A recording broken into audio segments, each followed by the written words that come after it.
Jadi tadi saya pikir saya tunggu-tunggu linknya kok belum dikirim, ternyata jam 3:30 baru dikirim, jadi saya baru nyiapin, saya belum sempat nyiapin ini tadi. Makanya dari begitu dapat link baru saya set, tapi ternyata ini volumenya belum berhasil. Ini volumenya yang di HP saya turunkan, ini biar suaranya nggak double, tapi suara saya terdengar ini, jelas nggak? Terdengar jelas, dokter. Halo? Terdengar jelas, dokter. Sorry. Halo? Terdengar nggak suara saya? Terdengar, dokter. Ya. Ya sudah. Jadi sore ini saya mendapatkan tugas untuk memberikan materi tentang penyakit tuberkulosis dewasa atau TB dewasa.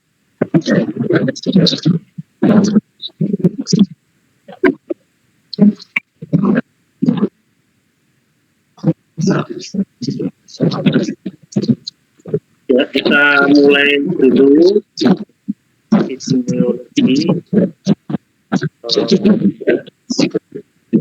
secara kronologisnya atau sejarahnya tentang penyakit TB itu sendiri. Jadi sebenarnya penyakit TB itu sudah sudah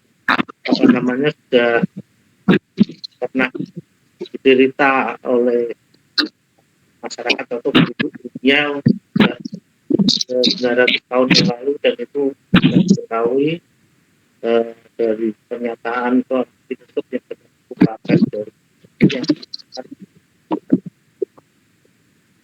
dan itu juga diketahui dari penelitian fosil yang ditemukan di tulang-tulang tulangnya itu ternyata ada bekas infeksi yang ada di tulang manusia, yang gambaran infeksinya itu kayak infeksi TBC, dan tentunya namanya sudah ada. Penyakit TBC ini sekarang cepat sekali berkembang, cepat sekali menular, mudah sekali menular, sehingga sampai saat ini penderita yang terkena penyakit TB itu masih banyak di seluruh dunia, dan setelah penyebaran secara luas, ternyata untuk menurunkan angka kesakitannya juga belum cukup berhasil secara dunia ya, karena untuk penurunannya itu relatif lambat.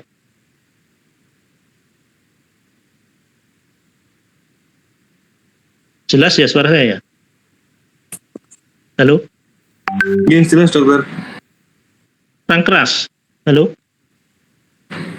Sama, dokter. Halo? Kurang keras ya? Baru keras ini, dok. Terdengar tadi jelas nggak? Terdengar jelas? Ya, sekarang sudah. Sudah? Tadi kurang jelas, sekarang sudah jelas? Iya? Ya. Ini jelas nggak? Jelas? Ya, dokter, sampun jelas, dokter. Oh, apa ini juga? Ini nggak dinyalakan.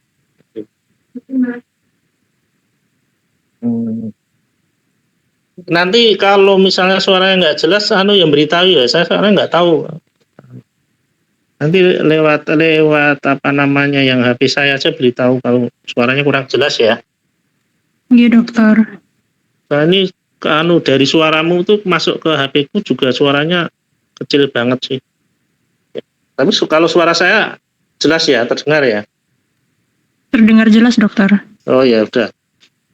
Baiklah, saya lanjutkan tadi, karena itu tadi penyakit TBC itu menyerang hampir seluruh negara di dunia ini, dan jumlahnya cukup banyak, dan sampai sekarang juga untuk menghilangkannya atau itu masih ada hambatan-hambatan, maka sampai akhirnya WHO, Organisasi Kesehatan Dunia, pada tahun 1992 mencanangkan penyakit TB sebagai global emergency, yaitu kegawatan global, kegawatan dunia. Karena sampai sekarang pun jumlah penyakit TB masih banyak. Untuk jumlah kasusnya sendiri ini saya mungkin ada data yang terbaru, tapi ini saya ambil yang tahun 2020 itu India sekitar 2.500.000, kemudian Cina 842.000, lalu Indonesia 824.000. Tapi ternyata belakangan ini, 5 tahun belakangan ini, jumlah penderita TBC yang di Indonesia yang dulu sebelumnya nomor 3 di dunia setelah India dan Cina, ternyata sekarang Indonesia menjadi nomor 2. Jadi Cina bisa lebih sedikit dibandingkan Indonesia. Kemudian sejak tahun 2021 Indonesia termasuk negara dengan jumlah penderita TB terbesar yang kedua, yaitu naik menjadi 969.000 dan Cina turun menjadi 780.000. Untuk yang pertama tetap masih negara India. Kemudian jumlah penderita secara global juga secara keseluruhan ini tahun 2019 itu ada 10 jutaan, kemudian yang meninggal karena HIV 1,2 juta dan yang positif HIV 208.000. Indonesia termasuk salah satu dari 14 negara yang termasuk triple burden disease, yaitu 3 penyakit yang harus mendapatkan kewaspadaan, penanganan yang segera, yaitu penyakit TB, TB HIV, dan TB dengan MDR atau multi drug resistant, atau yaitu penyakit TB yang mengalami resisten obat terhadap obat TB-nya. Nah sekarang juga karena adanya penyakit HIV juga yang belakangan ini menyebar juga ke seluruh dunia, dan ternyata antara HIV dengan TB itu ada hubungannya.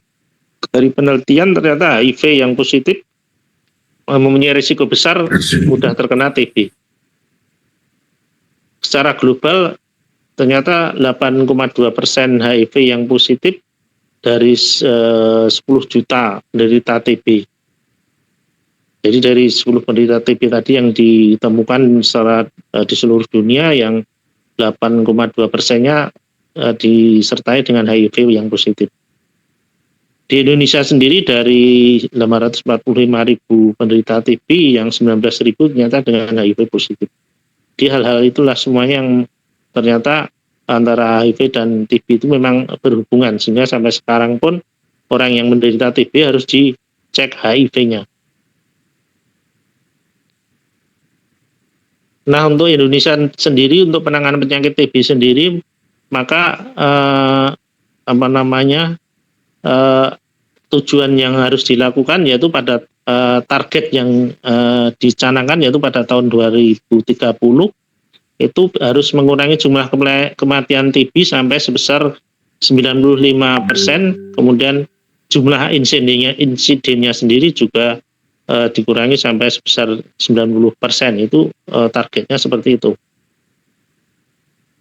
Nah sekarang kita masuk ke pengertian tentang penyakit yang dimaksud dengan penyakit TB itu apa. Jadi mungkin orang awam biasanya mengatakan bahwa penyakit TB itu pokoknya mesti penyakit paru, padahal sekarang yang namanya penyakit TB bisa menyerang semua organ atau organ-organ di luar paru juga, dan sekarang juga semakin banyak kasus-kasus yang ternyata TB yang berada di luar jaringan paru, bisa TB kelenjar, bisa TB kulit, dan lain sebagainya. Nanti akan kita bahas satu persatu. Secara definisi, penyakit TB adalah suatu penyakit infeksi yang disebabkan oleh kuman bakteri yang disebut dengan Mycobacterium tuberculosis complex. Nah, yang dimaksud dengan kasus, jadi definisi secara kasus TB adalah ada berapa. Yang pertama yang disebut dengan suspek TB, yaitu bila seseorang dengan gejala atau tanda TB. Jadi untuk suspek itu karena baru dilihat dari gejala-gejalanya saja atau tanda-tandanya saja, tapi kita belum memastikan dengan pemeriksaan baik itu ronsen maupun itu dengan pemeriksaan kuman TB-nya dari dahaknya. Jadi secara umum gejala-gejala TB itu sebenarnya juga hampir sama dengan gejala-gejala penyakit infeksi saluran napas yang lain. Cuma di sini biasanya yang paling utama adalah kalau yang TB paru ya. Ini kita bicara tentang TB paru, belum organ yang lain. Kalau TB paru adalah pasti gejala yang paling utama adanya batuk yang produktif dan biasanya lebih dari 10 hari atau 2 minggu, dan tentunya bisa disertai gejala-gejala pernapasan yang lain. Itu bisa bervariasi mulai dari sesak napas, nyeri dada, atau mungkin batuk darah, hemoptysis, atau mungkin gejala-gejala yang tambahan yang lain, misalnya disertai dengan nafsu makan yang menurun sehingga menyebabkan penurunan berat badan, adanya tanda-tanda keringat malam, dan juga mudah lelah. Kemudian kalau untuk definisi yang TB pasti, yaitu tadi harus ditemukan kuman TB atau M. tuberculosis complex yang bisa diambil, diidentifikasi beberapa cairan dalam tubuh atau mungkin pada jaringan, misalnya juga bisa dari usap tenggorokan dan lain-lain.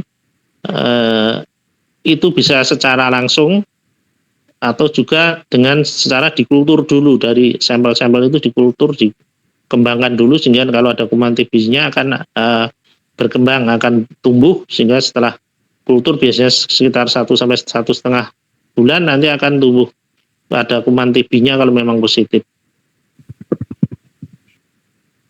Kemudian juga bisa disebut sebagai kasus TB apabila seorang pasien setelah dilakukan pemeriksaan penunjang sehingga didiagnosis TB oleh dokter atau petugas kesehatan dan diobati sesuai regimen yang lengkap. Itu yang disebut juga sebagai kasus TB. Nah, untuk pembagiannya sendiri yang terbaru yaitu dibagi dua, yang pertama yang utama, kemudian yang selanjutnya nanti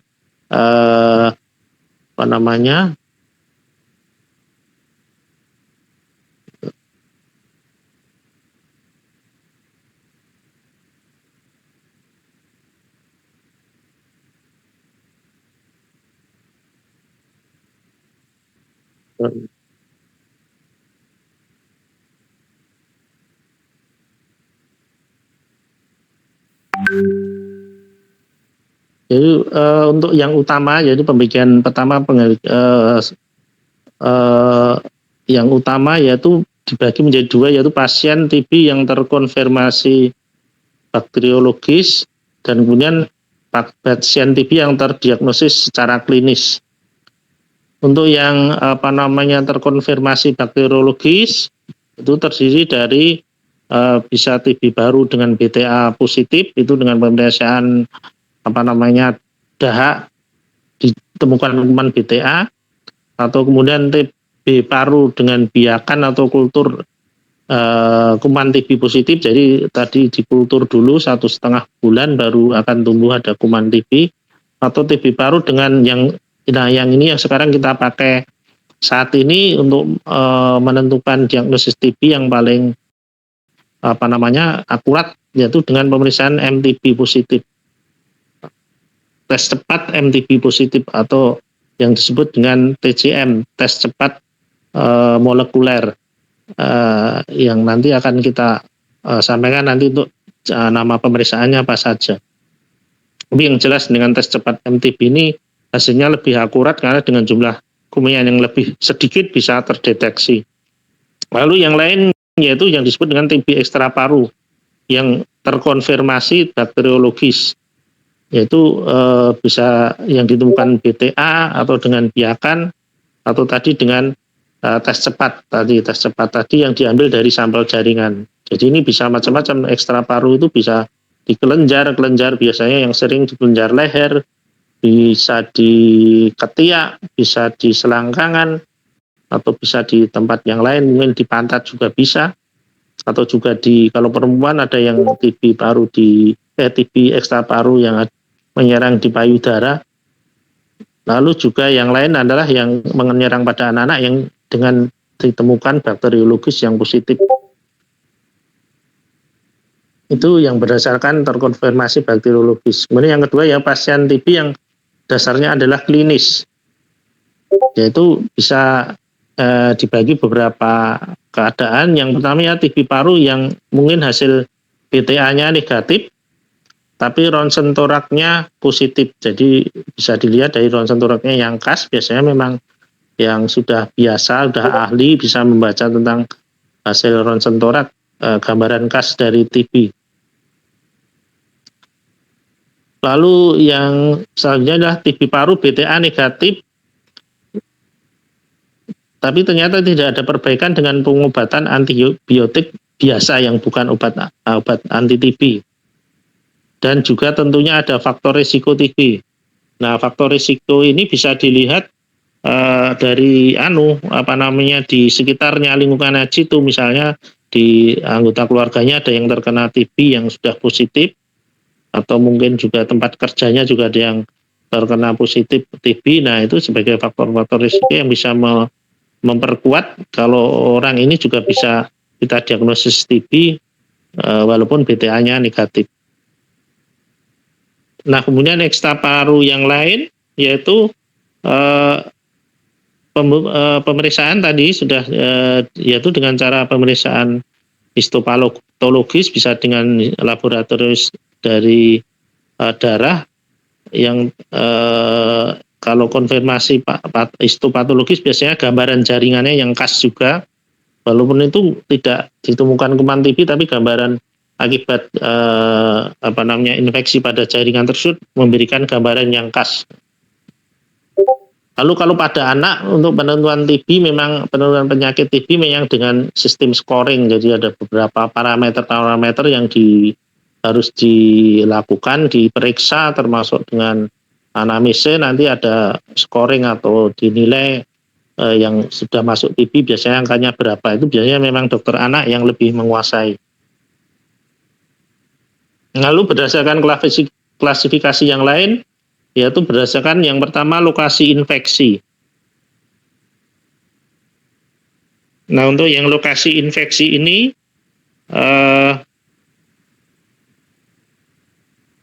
bisa dibagi tadi sebelumnya sudah saya singgung, yaitu yang menyerang yang pertama, terutama yang paling banyak yaitu menyerang jaringan paru yang disebut dengan TB paru, yang biasanya akan menyerang di daerah parenkim paru, termasuk di sini yang disebut dengan TB miliar. Kemudian yang kedua yaitu TB ekstra paru, yaitu yang menyerang di luar organ paru. Itu bisa mengenai jaringan pleura, kemudian kelenjar getah bening. Nah, itu kelenjar getah bening bisa tadi sudah saya sampaikan, bisa ke leher, di ketiak yang sering, kemudian di leher, kemudian di selangkangan, atau mungkin di tempat yang lain, kemudian abdomen, kemudian pada saluran kencing, kemudian kulit itu juga sering, bisa kulit di tangan, kaki, atau di pantat, kemudian sendi dan juga tulang belakang, itu juga beberapa kasus bisa terjadi, maupun sampai ke selaput otak yang disebut dengan meningitis TB. Lalu kalau berdasarkan pembagian berdasarkan riwayat pengobatan, itu dibagi menjadi yang disebut dengan kasus baru TB. Artinya dia didiagnosis sebagai penyakit TB karena dengan belum pernah mendapatkan pengobatan, atau kalau di sini dikatakan pernah mendapatkan tapi pengobatan TB tapi kurang dari 28 hari atau 1 bulan. Kemudian pemeriksaan sputumnya ternyata juga positif, tapi bisa negatif juga. Lokasi penyakitnya bisa di organ manapun. Intinya pokoknya ini kasus baru diobati saat ini, jadi belum pernah ada riwayat pengobatan.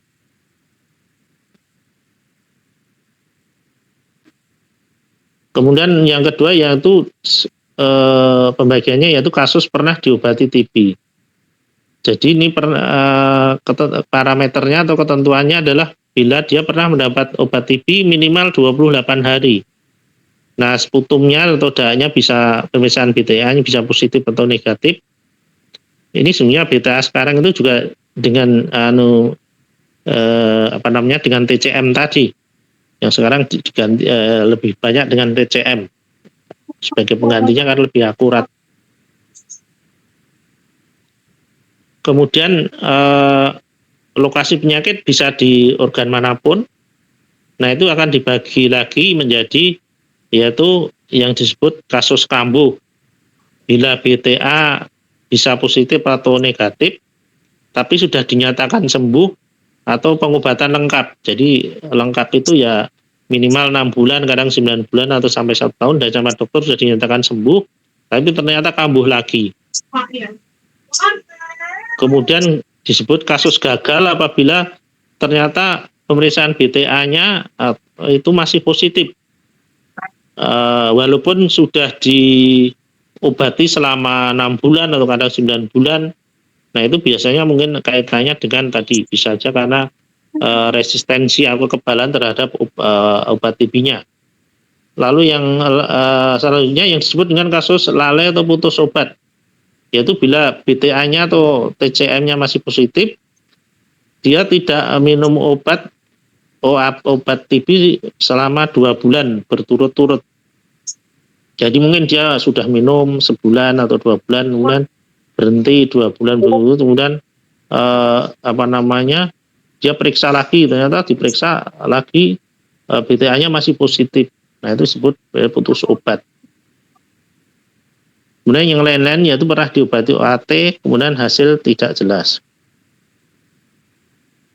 Kemudian kalau pembagian berdasarkan hasil uji kepekaan obat, itu yang dibagi 2, yaitu yang disebut TB sensitif obat atau TBSO. Kemudian yang kedua TB resisten obat atau TBRO. Untuk yang TBRO atau resisten itu dibagi lagi beberapa kondisi sebutan yang disebut yang pertama yaitu yang disebut dengan monoresisten, apabila hanya kebal atau resisten hanya salah satu dari obat anti TB lini pertama. Jadi obat anti TB kan ada banyak. Nanti kita waktu bicara soal pengobatan akan kita lihat paling tidak ada 4 macam obat TB lini pertama. Kemudian kalau yang disebut yang lainnya disebut dengan resisten rifampicin atau TBRR, yaitu dengan atau tanpa resisten obat TB yang lainnya. Jadi bisa saja hanya rifampicin saja yang resisten, tapi bisa juga dengan resisten obat TB yang lain. Kemudian yang disebut dengan poliresisten atau yaitu resistennya lebih banyak, resisten lebih dari 1 OAT, namun di luar dengan rifampicin dan INH bersamaan. Jadi di luar rifampicin dan INH tapi resisten obat yang lain. Di sini bisa aja karena itu tadi, kalau obatnya kan dari rifampicin, INH, etambutol, pirasinamid, mungkin dia resisten terhadap pirasinamid dan etambutol. Lalu yang disebut dengan multidrug resisten atau TBMDR, bila dia resistennya ada 2, yaitu rifampicin dan INH secara bersama-sama dan tanpa disertai dengan resisten obat TB lini pertama yang lain. Jadi hanya 2 itu aja, itu yang disebut TBMDR. Lalu ada lagi yang disebut dengan TB pre-XDR atau pre-extensively drug resistant, yaitu bila tadi TB MDR atau TB dengan resisten rifampicin dan INH ditambah resisten minimal 1 golongan fluorokinolon. Jadi golongan fluorokinolon biasanya yang dipakai itu misalnya levofloxacin atau ciprofloxacin atau moxifloxacin. Itu yang disebut dengan pre-XDR. Lalu yang disebut dengan XDR sendiri, TB XDR, yaitu bila tadi MDR atau resisten rifampicin dan INH ditambah resisten salah satu golongan dari fluoroquinolon, jadi tadi yang pre-XDR, dan ditambah dengan minimal salah satu obat anti TB grup A. Ya, ini yang disebut grup A itu ada levofloxacin, ada moxifloxacin, bedaquiline, dan linezolid.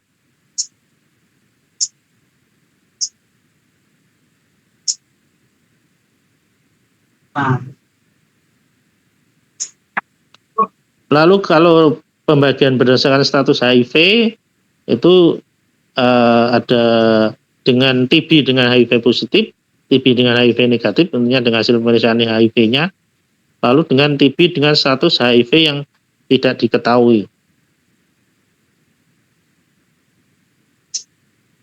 Kemudian ada lagi yang disebut dengan bekas atau sequel TB, yaitu bila seseorang yang pernah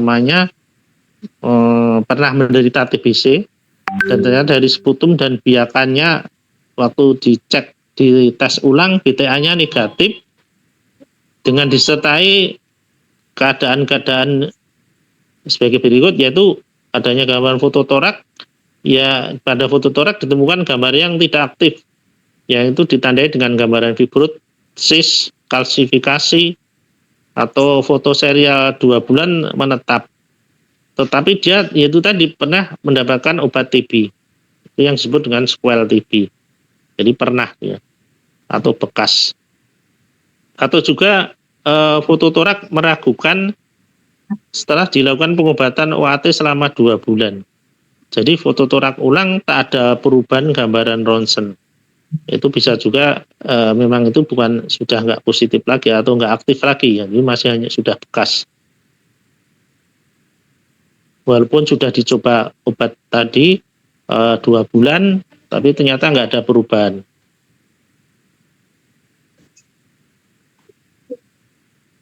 Nah, untuk penularannya sendiri, untuk penularan sendiri tentunya seperti penyakit-penyakit infeksi saluran napas yang lain, yaitu melalui udara, yaitu dengan percikan dahak, dan tentunya sumbernya berasal dari TB yang BTA yang dari kuman TB tersebut.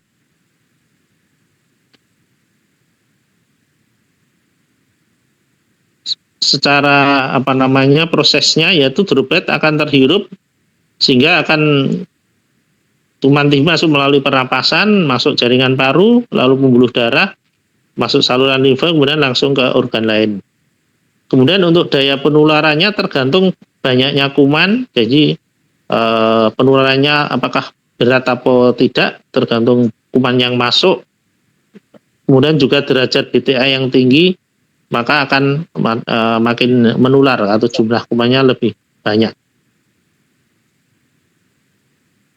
Nah, biasanya orang-orang yang mudah tertular atau mudah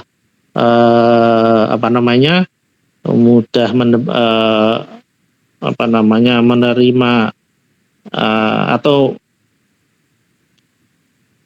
menderita penyakit TB, walaupun karena kalau kuman masuk ke dalam tubuh seseorang itu belum tentu dia menderita atau terkena penyakit TB-nya itu kalau misalnya dari badan orang tersebut imunitasnya tinggi. Jadi makanya risiko penularan itu atau risiko terjadinya penyakit TB pada seseorang itu tergantung beberapa hal. Jadi tidak hanya jumlah kumannya saja, tidak hanya kuman yang masuk aja, yang pasti ada kuman yang masuk. Tapi itu tadi, kalau imunitasnya bagus belum tentu dia akan terkena penyakitnya atau terkena infeksinya. Jadi itu bisa terjadi bila imunitas menurun atau rendah. Nah, itu biasanya terjadi pada anak-anak, pada orang tua, kemudian pada penyakit-penyakit yang lain yang kemudian yang lagi diderita seseorang, misalnya lagi kena flu, kemudian juga yang sifatnya penyakit kronis, misalnya kanker, HIV AIDS, atau mungkin penyakit PPOK, dan lain sebagainya. Kemudian juga bila kondisi gizinya buruk, jadi mungkin makannya juga kurang bergizi, akhirnya berat badannya juga cenderung rendah, sehingga gizinya juga buruk. Lalu kemiskinan juga, biasanya kalau kemiskinan juga berhubungan dengan gizi buruk ini, termasuk pada pemukiman padat, karena pemukiman padat itu kan jaraknya sangat dekat-dekat sekali. Jadi kalau ada seseorang yang terkena penyakit TB, dia akan mudah sekali menularkan ke orang yang sekitarnya, karena jaraknya yang relatif dekat. Karena seseorang yang terkena TBC turunan TB paru itu bisa menularkan dari penelitian itu 10 orang di sekitarnya yang berdekatan.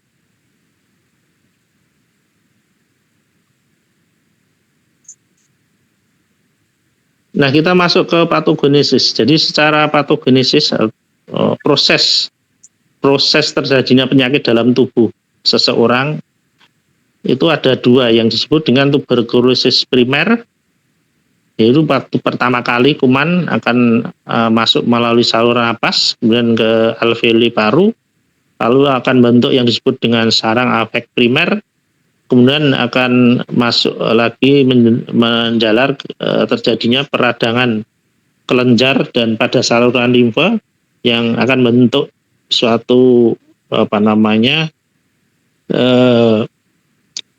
membentuk suatu jaringan yang disebut dengan kompleks primer.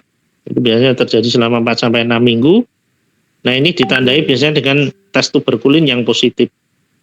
Nah, dari perjalanan penyakitnya tersebut ada beberapa kemungkinan. Yang pertama, bisa sembuh sempurna. Itu bila imunitas selulernya bagus, imunitas yang dipunyai orang tersebut bisa melawan atau bagus.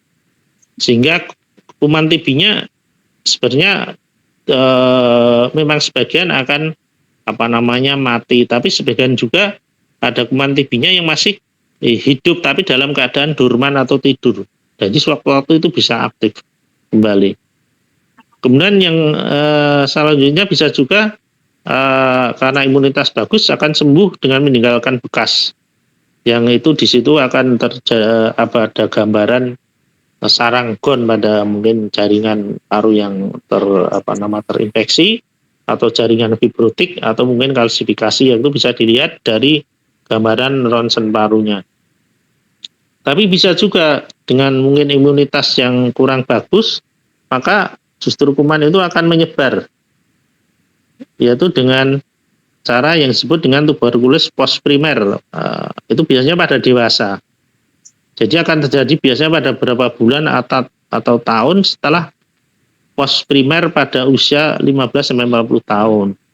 Jadi itu tadi dari kuman-kuman yang dorman tadi, yang tertidur tadi, dia bisa aktif lagi. Bisa aktif lagi karena faktor imunitas yang mungkin menurun. Atau bisa juga akibat reaktivasi kuman TB. Ya tadi yang saya katakan TB-nya akan yang dorman akan aktif lagi, atau juga dia terkena TB lagi karena penularan dari orang lain.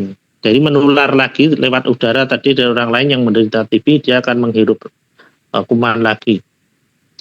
Dan ini biasanya kalau yang postprimer ini akan lebih mudah menular. Makanya kalau pada yang anak-anak itu biasanya relatif memang karena masih primer dia relatif tidak mudah menular. Kalau yang dewasa lebih mudah menular. Letak infeksinya biasanya di paru, yang paling sering yaitu di segmen apikal atau di apek di sebelah atas ya, superior dari paru, baik kanan maupun kiri, atau juga pada lobus superior atau inferior. Nah, perjalanan infeksinya sendiri bisa bermacam-macam. Yang pertama, karena imunitas dan pengobatannya mungkin bagus, maka bisa diresorpsi sehingga akan sembuh sempurna. Tapi ada juga yang pada waktu proses penyembuhan akan terjadi tadi jaringan fibrosis dan kalsifikasi atau pengapuran. Yang ini suatu waktu bisa aktif lagi dan akan menjadi jaringan yang disebut jaringan perkejuan, sehingga akan bentuk suatu jaringan yang disebut kavitas. Jadi semacam abses gitu, tapi dalam jaringan paru, ya, kavitas dengan batas yang tegas, dengan punya dinding yang isinya bisa tadi jaringan perkejuan. Atau juga justru meluas, akan jadi jaringan perkejuan yang luas, kaseosa, sehingga akan terjadi penebalan dinding yang disebut dengan kavitas sklerotik. Nah, ini bisa terjadi infeksi yang meluas hingga jadi sarang baru, atau juga terjadi suatu bentuk morfologi yang disebut dengan tuberkuloma, yaitu jaringannya dari penyebaran tadi yang meluas akan memadat jaringannya dan berkapsul. Nah, ini sebenarnya itu bagus karena ini dianggap sudah terjadi penyembuhan yang ditandai dengan kalsifikasi, tapi bisa juga kalau aktif lagi kalau ditandai dengan adanya gambaran kavitas. Nah, kalau kavitasnya semakin lama semakin mengecil, maka dia akan sembuh sempurna. Untuk mendiagnosis sendiri seperti penyakit-penyakit saluran napas yang lainnya, apalagi penyakit infeksi atau peradangan, maka tentunya kita di sini untuk mendiagnosis harus dilakukan mulai dari anamnesis dan pemeriksaan. Nah, dari anamnesis tentunya kita akan bertanya pada pasien dari gejala-gejalanya apa. Nah, itu tadi sebagai sebagai petunjuk bahwa seseorang yang kita curigai TB terkena tuberkulosis paru, yaitu bila dia batuk berdahak lebih dari 2 minggu atau 10 hari, dan batuknya itu bisa dengan sering atau jarang. Artinya ngekel, kadang istilah orang Jawa ngekel itu harus sering terus-terusan, tapi ada dahaknya. Nah, warna dahaknya bisa kuning, bisa putih. Kalau belum ada infeksi sekunder, biasanya hanya putih. Tapi kalau ada infeksi sekunder, atau infeksi sekunder itu bisa aja ada infeksi kuman bakteri yang lain. Nah, gejala tambahannya yaitu macam-macam. Di sini tadi sudah saya sampaikan, ada bisa dengan darah, yaitu batuk darah, kemudian sesak napas, lalu nyeri dada, kemudian badan lemas, tadi nafsu makan menurun, kemudian bisa nyeri dada. Lalu bisa disertai dengan gejala sistemik, yaitu adanya gejala-gejala demam yang tidak terlalu panas atau subfebris, lalu malaise jadi males, jadi kemudian keluar keringat malam, anoreksia jadi nafsu makan yang menurun, dan berat badan juga menurun. Tapi gejala-gejala ini bisa muncul yang tidak khas kalau pada pasien disertai dengan HIV. Jadi ternyata untuk pasien-pasien yang TB dengan HIV itu kadang gejalanya tidak terlalu kelihatan malahan, atau tidak terlalu menonjol gejala-gejala saluran napasnya. Kemudian kalau yang untuk TB ekstra paru tentunya sesuai organ yang terkena. Misalnya limfadenitis TB yang ada di leher, maka berarti ada pembesaran kelenjar, ada benjolan di situ yang mungkin bisa 1, bisa 2, bisa 3, bisa banyak, yang semakin lama kalau semakin besar. Kemudian bisa tidak nyeri.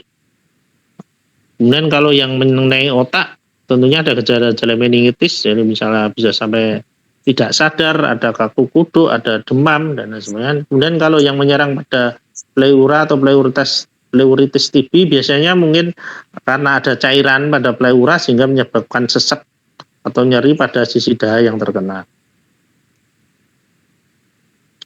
Nah, untuk pemeriksaan fisik sendiri tentunya tergantung dari organ yang terkena. Tadi sudah saya sampaikan untuk lokasi di paru sendiri yang paling sering terkena infeksi yaitu di lokasi segmen apek dan posterior atau S1 S2, lobus superior atau apek lobus inferior. Jadi cenderung di apeknya, baik itu lobus superior maupun lobus inferior. Nah, untuk pemeriksaan fisiknya sendiri juga bervariasi, bermacam-macam, tergantung jaringan paru yang terkena, tergantung juga luas jaringan paru yang terkena infeksi.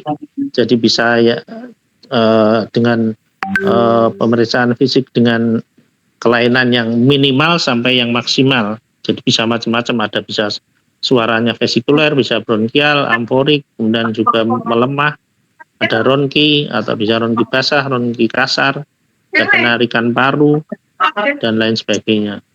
Lalu kalau yang pleuritis TB misalnya ada efusi, tentunya ada gambaran karena ada cairan, maka pada pemeriksaan perkusi akan ditentukan redup atau pekak. Lalu kalau auskultasi akan melemah atau hilang. Nah, kalau tadi untuk yang limfadenitis TB, tentunya ada gambaran tadi KBB yang membesar. Tergantung lokasinya yang bisa terjadi sampai terjadinya suatu gambaran abses atau yang disebut dengan cold abses. Halo? Ya.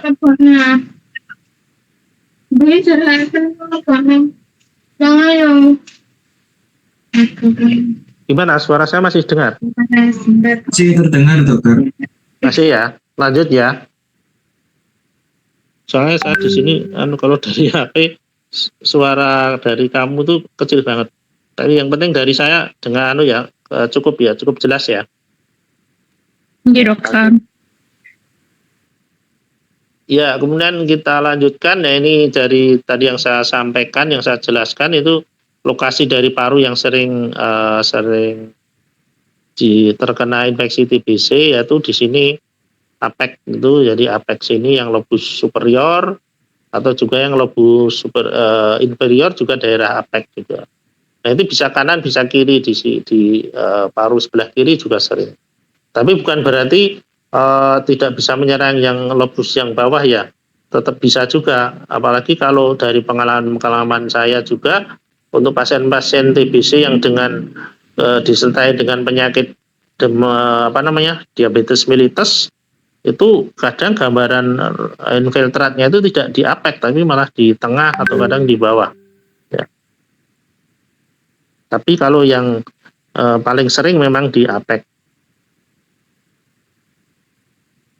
Nah, sekarang kita masuk tadi untuk memastikan diagnosis pasti dari TB, tentunya adanya ditemukan kuman pada sampel yang kita dapatkan dari tubuh orang tersebut. Dan sampel itu bisa berupa dahak, bisa cairan pleura, bisa cairan spinal, bisa bilasan bronkus, bilasan lambung, urasan bronkoalveolar atau bal, bisa juga dari urin, feses, jaringan yang dibiopsi dan lain sebagainya. Nah, tentunya untuk pemeriksa cara pengumpulannya ya seperti biasa, yang penting tempat yang untuk mengumpulkan itu harus steril, jadi tidak terkontaminasi.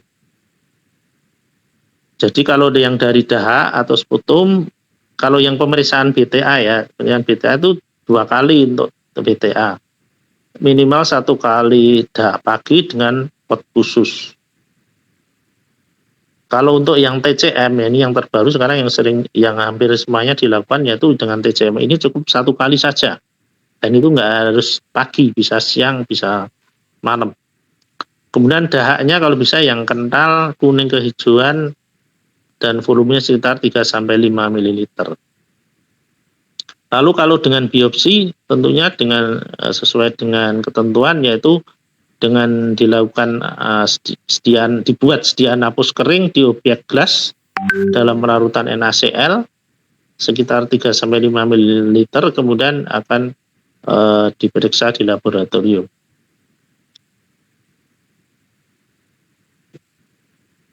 Kalau yang BTA tadi, yaitu seperti mungkin sudah pernah pada mendapatkan teori atau mungkin sudah praktek juga untuk pewarnaan, untuk mendapatkan melihat kuman TB yaitu dengan pewarnaan silnation dari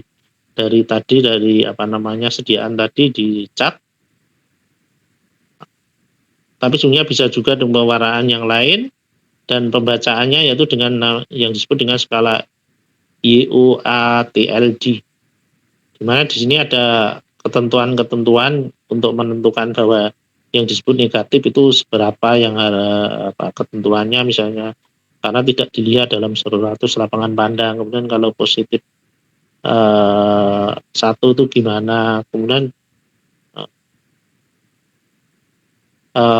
positif 1-9 BTA aja dalam 100 lapangan pandang itu sebenarnya sudah bisa dianggap positif, bahwa ada positif 1, positif 2 sampai positif 3. Walaupun sebenarnya pemeriksaan ini sekarang sudah ya masih dilakukan biasanya untuk evaluasi ya. Jadi evaluasi yang untuk pengobatan setelah 2 bulan, setelah 5 bulan, setelah 6 bulan itu dilakukan evaluasi dengan pemeriksaan BTA. Tapi untuk pemeriksaan pertama diagnostik yaitu dengan TCM.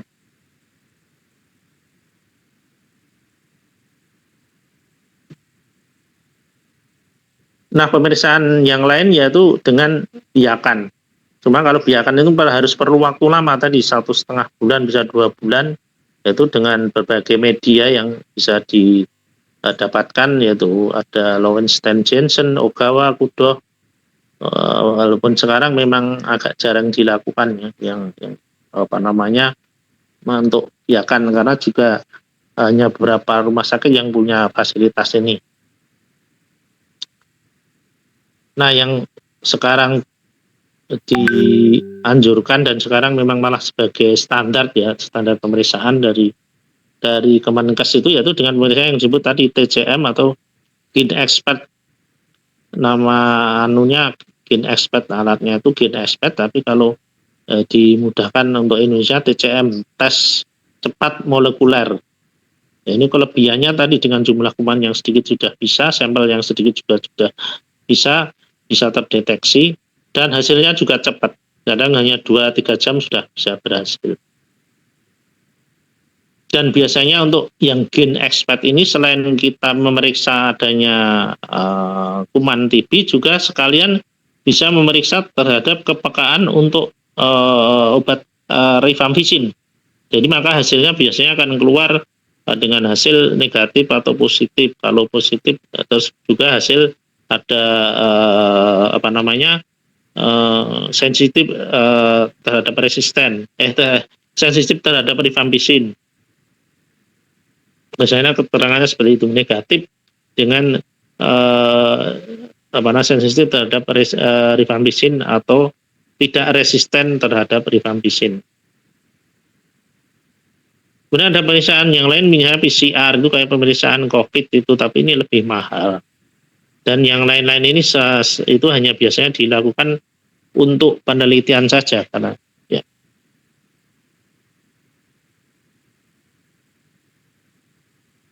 Nah, untuk hasil tes kepekaan, nah itu tadi biasanya kepekaannya macam-macam sekarang jenis pemeriksaan. Ada yang untuk kepekaan, untuk uji kepekaan rifampicin dan INH, kemudian juga hanya khusus untuk rifampicin saja atau untuk ENH saja. Kemudian tes yang lain yang bisa dilakukan ya biasanya lewat darah, misalnya uji tuberkulin itu lewat kulit biasanya. Kemudian IGRA itu darah, itu biasanya memang untuk mengetahui apakah ada TB laten. Artinya TB laten itu sebenarnya tidak aktif ya, itu ya hanya pernah kena TB atau ada kuman TB yang jumlahnya sedikit yang kita bisa kita deteksi dengan antibodi yang ada dalam tubuh dari kuman TB tersebut. Kemudian yang uji serologi ini juga hanya biasanya untuk penelitian saja. Nah, kemudian untuk memperkuat diagnosis, kalau terutama paru, yaitu dengan pemeriksaan radiologi, yaitu biasanya cukup dengan foto torak PA. Tapi kalau untuk misalnya masih meragukan, kadang-kadang perlu pemeriksaan torak dengan jenis yang lain, misalnya lateral, top lordotik, jadi dengan posisi tertentu, oblik, atau mungkin yang lebih mendetail lagi, lebih akurat lagi dengan CT scan. Nah, yang kita curigai adanya lesi TB yang aktif pada gambaran radiologi bila ditemukan misalnya yaitu pertama bayangan berawan atau noduler di segmen apikal dan posterior tadi lokasinya yang khas tadi, atau juga ada gambaran kavitas terutama lebih dari satu. Jadi kavitas tadi adalah suatu gambaran yang biasanya seperti abses itu yang dengan dinding terbatas, ada batasnya, dikelilingi oleh bayangan opak, berawan, dan noduler. Nah, ini salah satu contoh gambaran ronsen parunya, yaitu yang sebelah apek, pada lobus superior ini gambarannya ada infiltrat, gambaran awan. Ya. Nah, ini juga lebih luas, di sebelah kanan ini sampai hampir ke lobus medius, infiltrate yang campuran, dan yang sebelah kiri juga ada sebagian. Atau juga ada gambaran bayangan bercak miliar. Kalau bercak miliar adalah gambaran seperti titik-titik tapi jumlahnya banyak di kedua lapangan paru. Miliar itu seperti jarum gitu. Kemudian bisa juga gambaran kalau ada cairannya yang disebut dengan efusi pleura unilateral. Jadi biasanya kalau efusi pleura itu kan bisa satu bisa dua. Dan ternyata dari beberapa kejadian selama ini bila efusinya hanya satu itu memang biasanya penyebabnya bisa akibat TB. Tapi kalau efusi pleuranya bilateral walaupun bisa juga TB tapi kemungkinan juga penyakit yang lain. Jadi kalau yang bilateral bisa karena kelainan gangguan jantung, bisa gangguan liver, bisa gangguan ginjal. Tapi kalau yang hanya satu seringnya tuh penyebabnya karena TB. Dan itu nanti bisa diketahui dengan pemeriksaan hasil cairan pleura akan dianalisis. Nah, untuk gambaran radiologi yang kemungkinan sudah tidak aktif atau sudah pernah terkena TB dan sudah selesai atau sudah sembuh, itu biasanya didapatkan gambaran yang disebut dengan fibrotik. Jadi fibrotik gambaran yang lebih jaringan yang memadat. Kemudian kalsifikasi biasanya titik-titik putih yang bisa banyak, bisa sedikit. Swarte itu penebalan pleura biasanya gambarnya juga putih di pinggir. Kemudian ada kondisi yang disebut dengan destroyed lung atau luluh paru. Nah, destroyed lung itu adalah suatu gambaran radiologi yang menunjukkan kerusakan pada jaringan paru yang lebih berat dan luas. Nah, itu terdiri dari gambaran-gambaran campuran ya, dari gambaran atelektasis, jadi parunya itu kolap, kemudian ada gambaran ektasis, jadi jaringan alveolunya melebar-melebar atau disertai dengan fibrosis, ada parenkim paru. Nah, itu biasanya memang fungsi kalau sudah mengalami destroyed lung itu fungsi paru tersebut sudah nggak bisa maksimal. Jadi kadang-kadang kalau ada destroyed lung yang satu, dia hanya bisa bernapas dengan satu paru saja. Nah, untuk memastikan itu semua apakah masih aktif apa enggak, tentunya tadi perlu dilakukan pemeriksaan secara bakteriologis. Nah, kemudian bisa dilakukan pemeriksaan penunjang yang lain untuk memperkuat diagnosis. Misalnya pada yang efusi pleura tadi dengan analisis cairan, lalu yang untuk yang jaringan yang ekstra paru itu tadi dengan dengan biopsi atau otopsi itu diambil jaringan kemudian dilakukan pemeriksaan secara histopatologis. Bisa dikelenjar getah beningnya atau diambil cairannya. Kalau misalnya di tulang belakang dia ada cairannya. Atau juga dengan biopsi pleuranya itu dengan alat khusus itu bisa dilakukan biopsi. Jadi ambil jaringan pleura sedikit kemudian diperiksa nanti. Itu dengan jarum khusus yang disebut dengan jarum Abram, Cook dan Pin Silverman. Itu memang harus dengan keahlian khusus.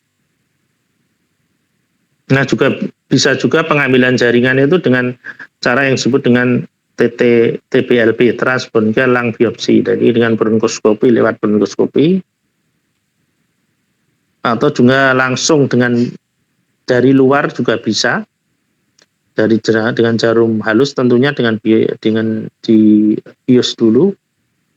Kemudian itu tadi biopsi pada aspirasi pada lesi organ di luar paru yang dicurigai TB. Atau mungkin otopsi mungkin pada orang yang sudah meninggal.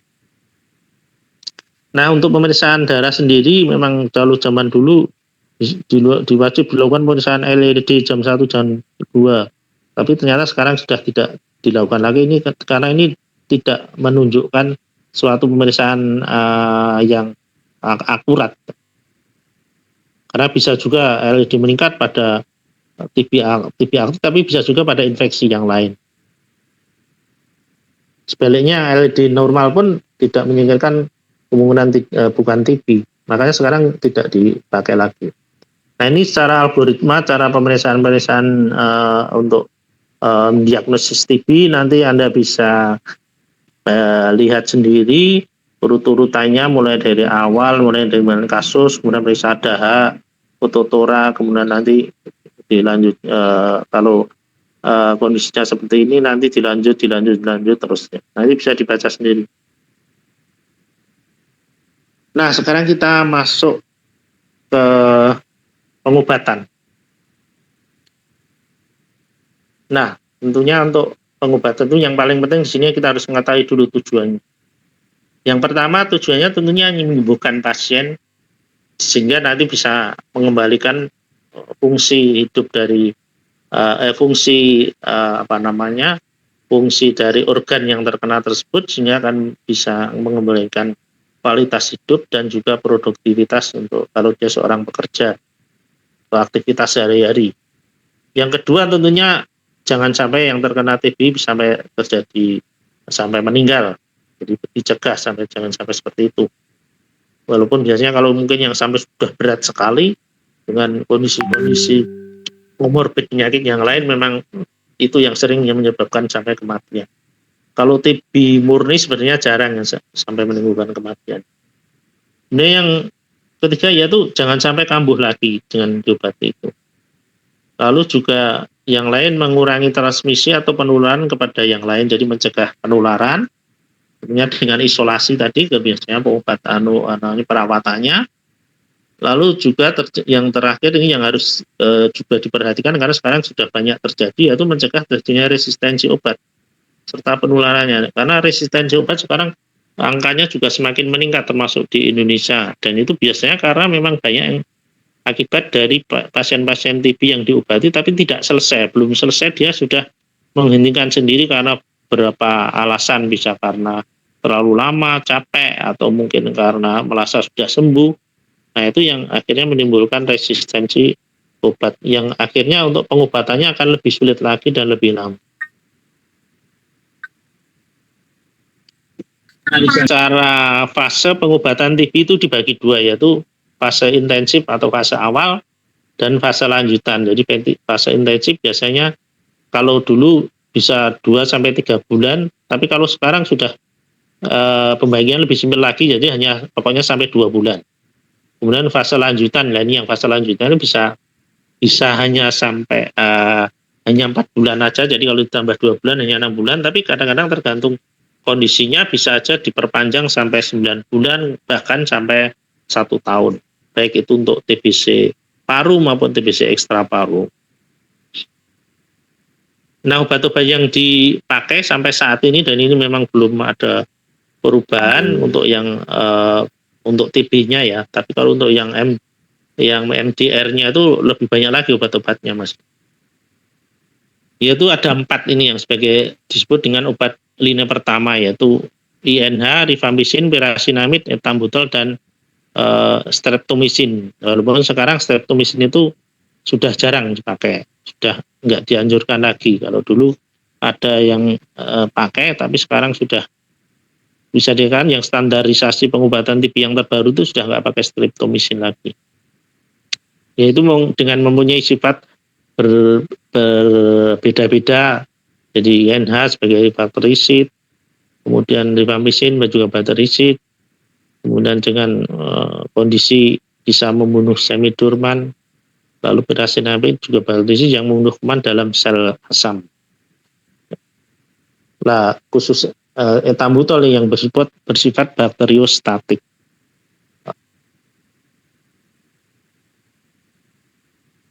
Lalu untuk yang lini kedua, nah ini biasanya dipakai untuk pasien-pasien TB dengan keadaan resisten obat. Baik tadi yang MDR resisten maupun XDR itu diganti dengan obat-obat seperti ini. Banyak sekali memang sih.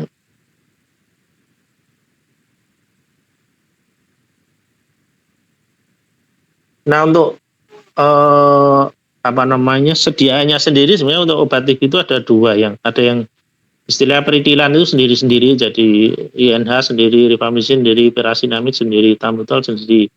Tapi yang sekarang memang di baru-baru ini memang kita sudah praktekkan ya sekitar mungkin 5-10 tahun terakhir ini, yaitu dengan yang jenis yang KDT. Jadi biar jumlah obat yang diminum itu tidak terlalu banyak.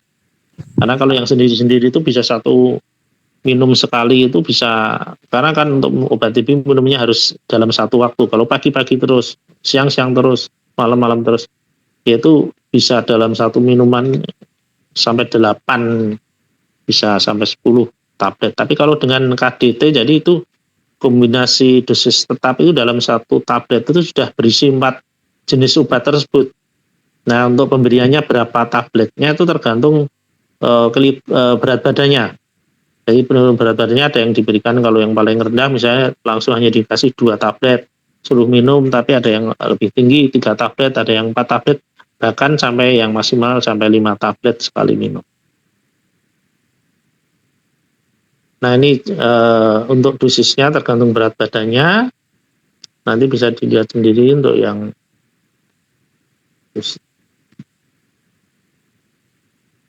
nah ini fase insentif, ini juga tergantung berat badannya. Ini memang yang untuk yang peritilan ini.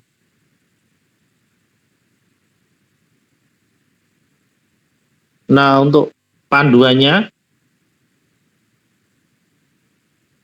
jadi kalau yang fixed dose kombinasi dosis terpadu tadi diminum tiap hari, jadi selama 2 bulan pertama itu kan mengandung 4 jenis obat, yaitu HRZE, jadi INH, rifampicin, pyrazinamide, ethambutol. Kemudian selanjutnya mulai bulan ketiga sampai bulan ke-6 itu hanya berisi rifampicin dan INH saja. Kalau yang dulu sistem pengobatan yang dulu memang yang fase intensif tetap tiap hari, fase lanjutan bisa 3 kali seminggu. Tapi sekarang untuk yang ketentuan ini sudah tidak dipakai, jadi tetap tiap hari semuanya. Jadi mulai fase intensif maupun fase lanjutan minumnya tiap hari.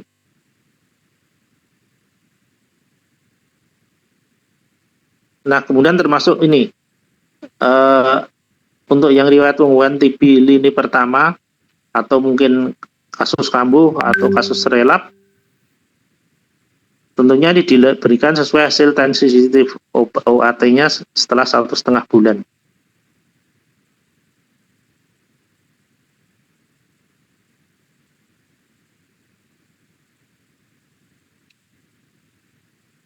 Nah untuk pemberiannya sekarang yaitu dengan 2 RSE 4, kemudian 7 atau sampai 10 bulan sampai untuk rifampicin dan INH-nya. Itu yang kasus-kasus yang kambuh atau relap, jadi lebih panjang untuk pemberian fase lanjutannya. Nah kemudian untuk yang MDR, yaitu yang resisten R dan H, maka biasanya nanti akan dirujuk ke fasilitas yang bisa memberikan pengobatan untuk penyakit TB dengan MDR, dan itu tidak semua rumah sakit. Begitu juga untuk yang XDR. XDR itu ini tadi rifampicin, resistennya terdapat rifampicin, INH dan OAT yang lain, maka akan dirujuk ke fasilitas yang melayani untuk pengobatan XDR maupun MDR. Kalau yang gagal pengobatan memang sebaiknya untuk para dokter umum bisa dirujuk ke dokter paru.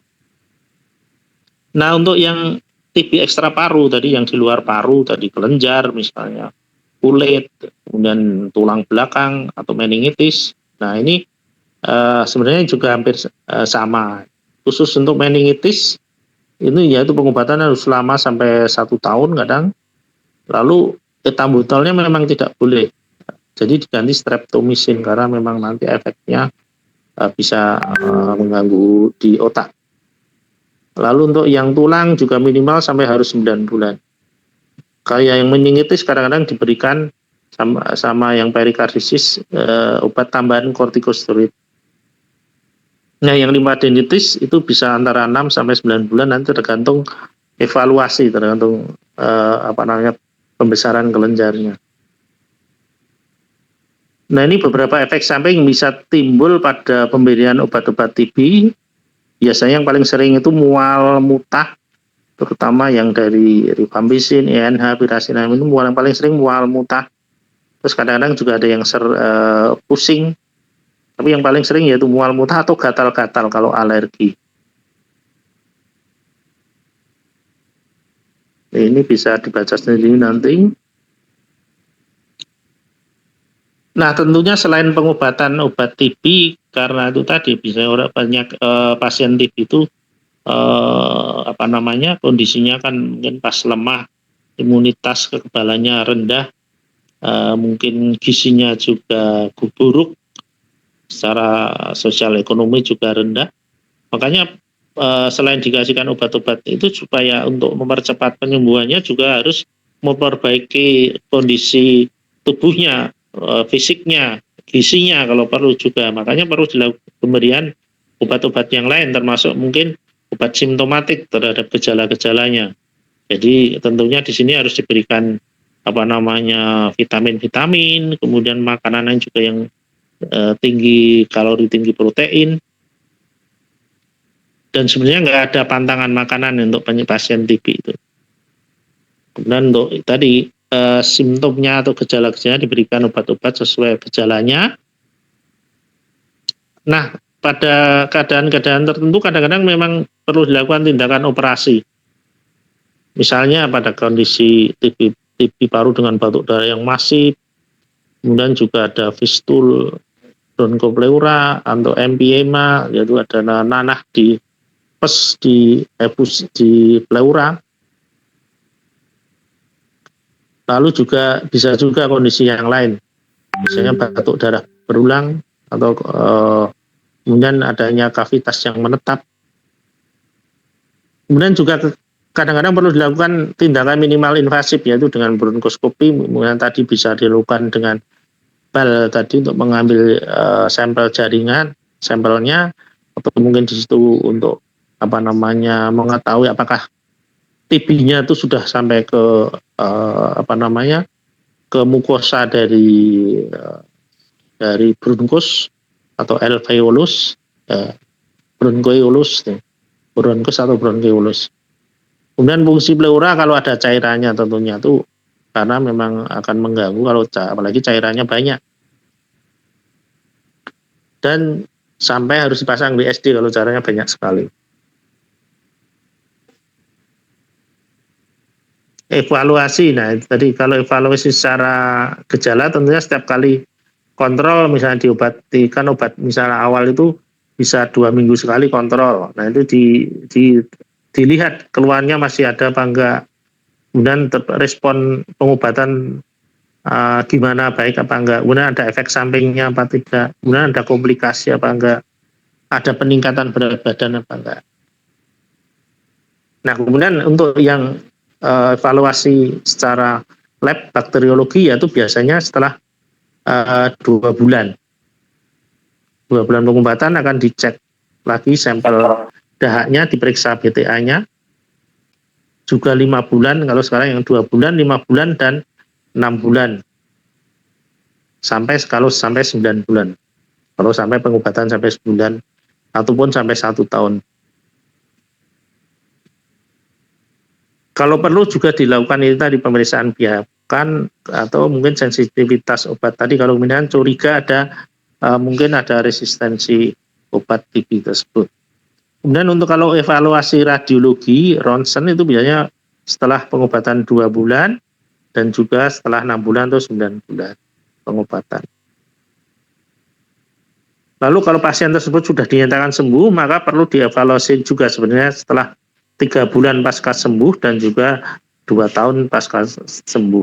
Nah, evaluasi yang dilakukan yang paling umum yaitu bisa dilakukan dengan fototorak. Kalau misalnya ada dahaknya bisa diperiksa juga dengan GTA, tapi kalau nggak ada ya cukup fototorak saja. Ini hasil pengobatan, ini ada definisinya yang disebut sembuh itu apa, kemudian gagal pengobatan, lalai berobat tadi sebagian sudah saya sampaikan.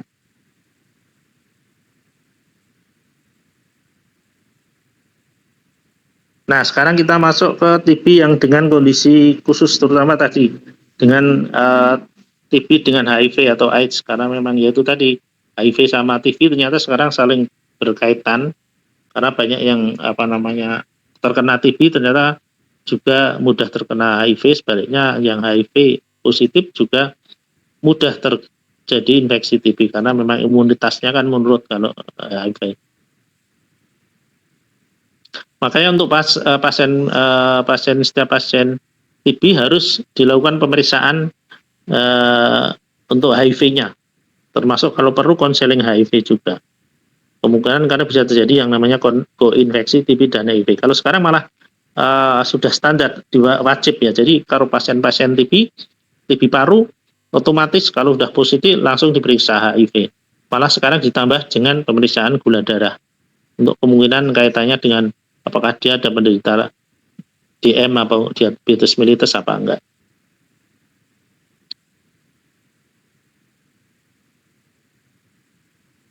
Nah, screening itu bisa dilakukan pada kondisi-kondisi yang lain. Jadi pada orang-orang pasien dengan HIV, pengguna narkoba, banyak suntikan dan lain sebagainya, makanya itu karena dia biasanya risiko terjadi HIV, maka biasanya dia juga akan diperiksa TB-nya kalau memang dia ada dahaknya, batuknya, dan juga atau dengan ronsen.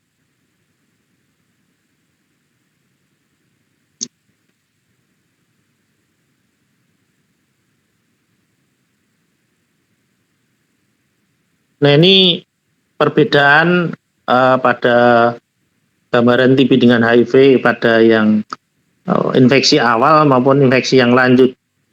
Nah, ini dari hasil pemeriksaannya ternyata kalau yang awal mungkin memang hampir seperti penderita TB yang lain, jadi mungkin dahaknya masih sering positif, terus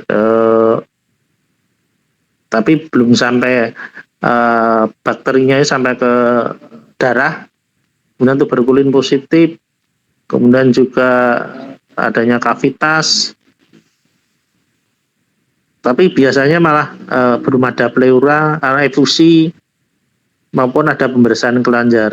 Sebaliknya kalau sudah lanjut ini biasanya terjadi sebaliknya, dahaknya malah sering negatif, kemudian jarang terjadi TB yang di ekstrapulmonal, kemudian tuberkulinnya juga negatif dan juga disertai dengan adanya efusi pleura. Nah, bagaimana untuk pengobatan pada TB HIV? Pada secara prinsip sebenarnya sama regimen obat yang diberikan. Jadi 2 RHZE dan dilanjut 4 RHE.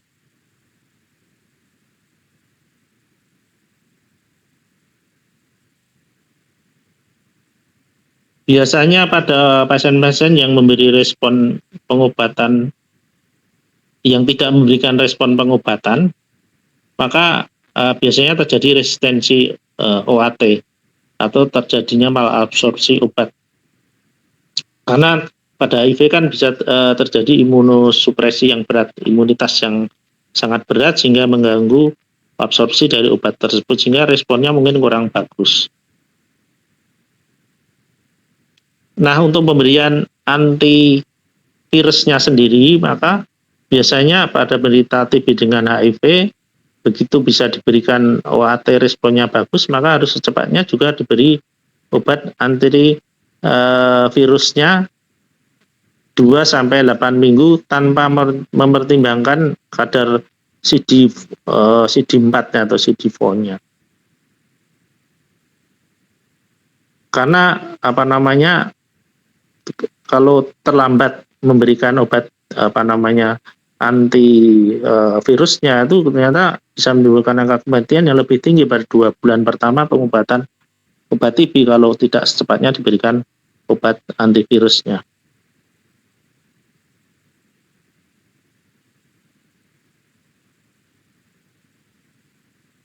Nah, biasanya pada pemberian obat TB HIV sama dokter, biasanya kan dokter penyakit dalam memberikan, itu diberikan pencegahan juga dengan Cotrimoxazole untuk mencegah terjadinya TB HIV.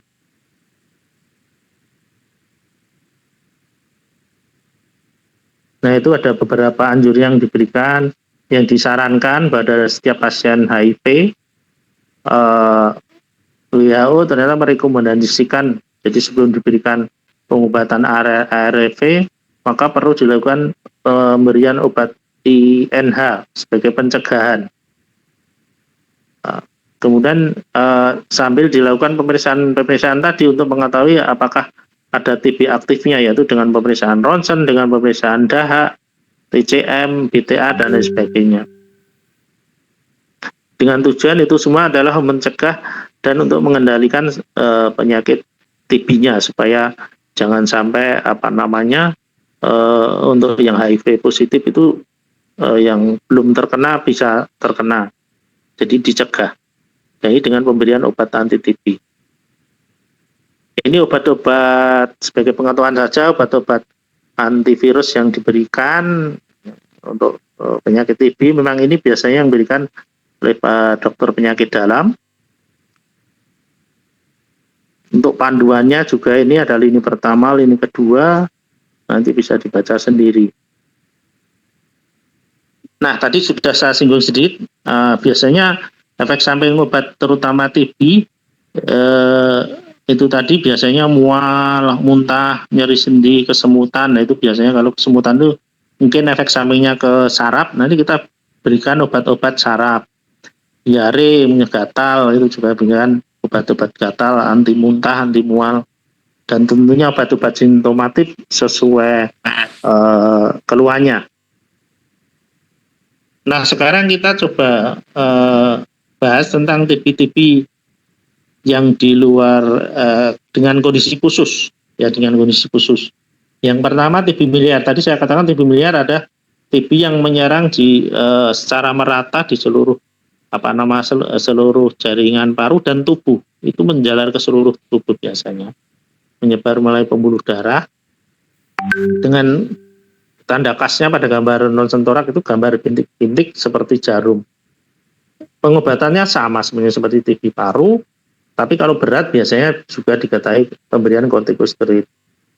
Kemudian kalau yang efusi pleura TB tadi ada cairan pleura, pengobatannya juga sama, ya tentunya dengan disertai dengan pengambilan cairan pleurunya untuk menghilangkan cairannya, untuk mengevakuasi supaya pasien juga tidak sesek dan juga bisa mempercepat pengobatan. Ini kalau dulu memang diberikan kortikosteroid, tapi sekarang sudah tidak dianjurkan. Kalau dulu pakai kortikosteroid dengan dosis tinggi, kemudian diturun-turunkan. Lalu TB dengan diabetes mellitus, yaitu sehingga pengobatannya juga sama dengan obat pengobatan yang tanpa DM. Kalau misalnya sampai tidak terkontrol, kadang pengobatannya juga harus sampai 9 bulan. Nah, untuk etambutol yang pemberiannya hati-hati kalau ada efek samping pada mata, karena untuk DM-nya sendiri kadang-kadang kan bisa terjadi komplikasi pada mata. Lalu kalau INH memang ini efek sampingnya pada neuropati tadi, pada sendi-sendi, sakit-sakit, nyeri-nyeri kalau pas minum obat itu, yaitu kita tinggal nambahi saja obat untuk neuropatinya. Lalu bagaimana kalau untuk yang pada kehamilan dan menyusui? Ini sebenarnya semuanya juga sama, aman untuk yang 4 jenis ini, kecuali streptomycin, karena ini akan mempengaruhi pada fetus, pada bayinya, janinnya. Tapi sekarang memang kita sudah tidak dianjurkan pakai streptomycin. Jadi untuk ibu menyusui pun sebenarnya aman untuk mendapatkan obat anti TB.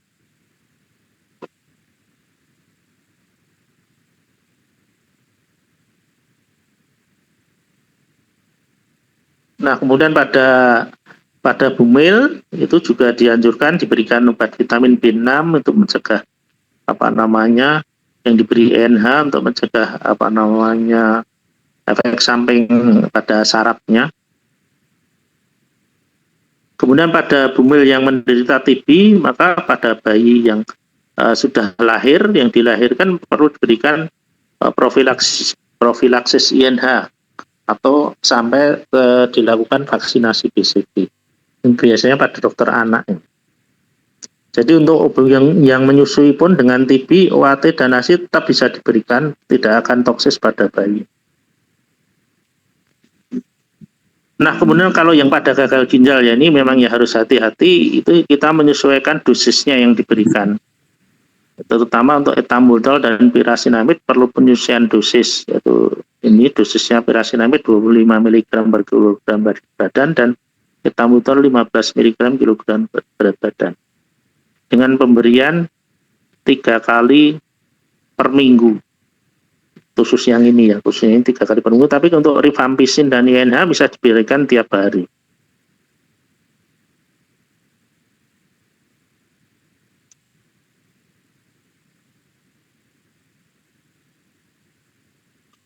Lalu pada kelainan liver atau hati, nah itu juga hati-hati karena memang obat TBC ini yang bisa mempengaruhi kondisi ke liver itu biasanya yaitu golongan rifampicin, INH dan pirasinamid. Bila terjadi sudah ada hepatitis akut ditandai dengan ikterik, maka harus ditunda dulu OAT-nya, kemudian TB-nya. Kalau terpaksa, misalnya TB-nya karena berat, bisa diberikan yang golongan streptomycin atau ethambutol maksimal hanya 3 bulan. Lalu kalau hepatitisnya sembuh, baru dilanjut dengan rifampicin dan INH selama 6 bulan. Nah, kalau terjadi ini yang disebut drug induced hepatitis atau sekarang DILI yang disebut drug induced liver intoleransi, maka bila terjadi kelainan fungsi hati, maka penggunaan obat yang bersifat hepatotoksis yaitu rifampicin, INH dan pirasinamid harus hati-hati. Ini ya kalau ada gejala klinis, ikterik, mual, muntah, mawar langsung di stop dulu, diobati dulu untuk livernya.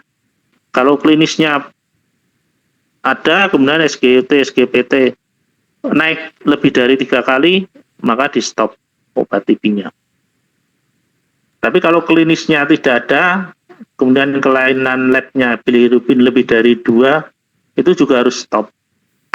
SGOT, SGP lebih dari 2, lebih dari 5 kali walaupun klinisnya tidak ada, tetap di stop. Tapi kalau tidak, kalau misalnya kurang dari 5 kali, tadi masih bisa diberikan.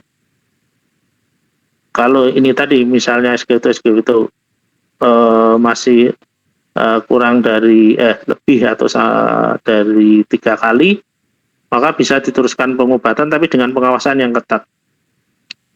Dan OAT akan bisa diberikan lagi bila gejala klinik dan fungsi hatinya normal. Jadi mulai dari rifampicin 3-7 hari, kemudian dilanjut dengan NH. Dan yang penting di sini, kalau ada riwayat pernah ikterik, pirasinamid sama sekali tidak boleh diberikan.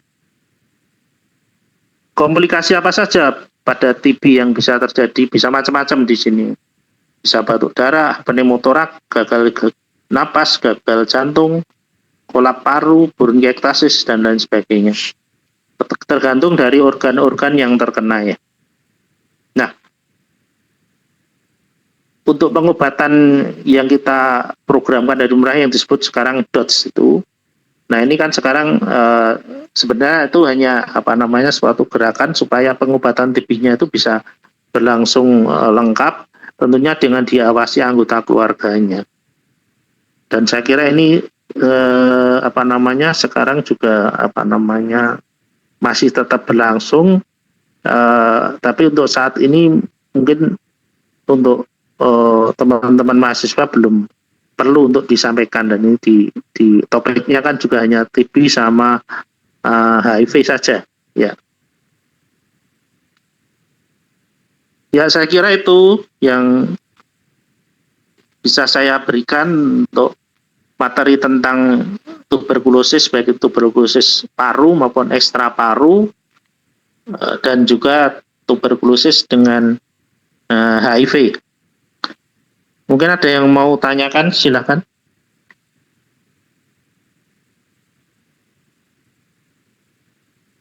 Ada yang mau tanyakan?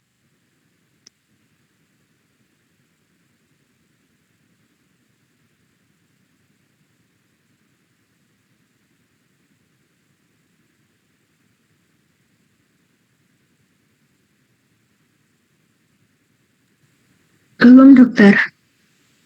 Ya, Belum ada dokter. belum ada. Nggih. Oke.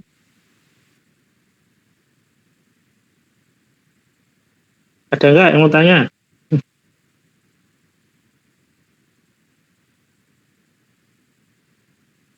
Mudah-mudahan paham ya apa yang saya sampaikan ya.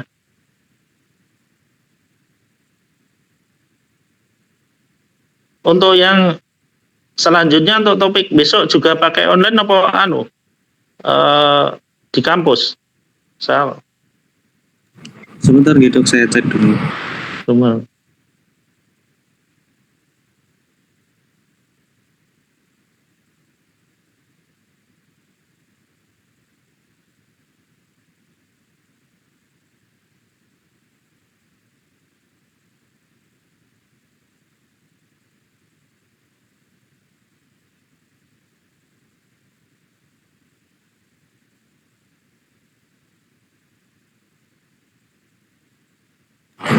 Izin menyampaikan dok, kalau di jadwal itu masuk minggu keempat itu sudah offline di kampus. Oh, offline.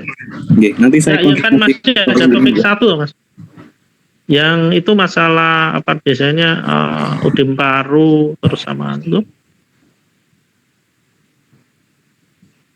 Masih ada nggak topik sebelum apa itu malah setelah kasus?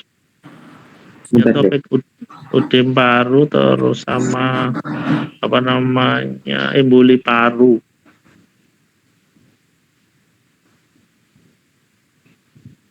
Biasanya itu ini sama kasus.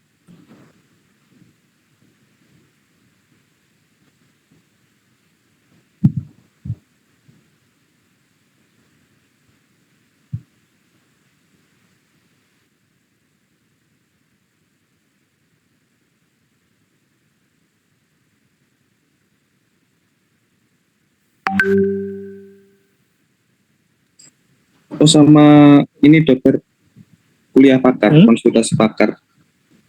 Gimana?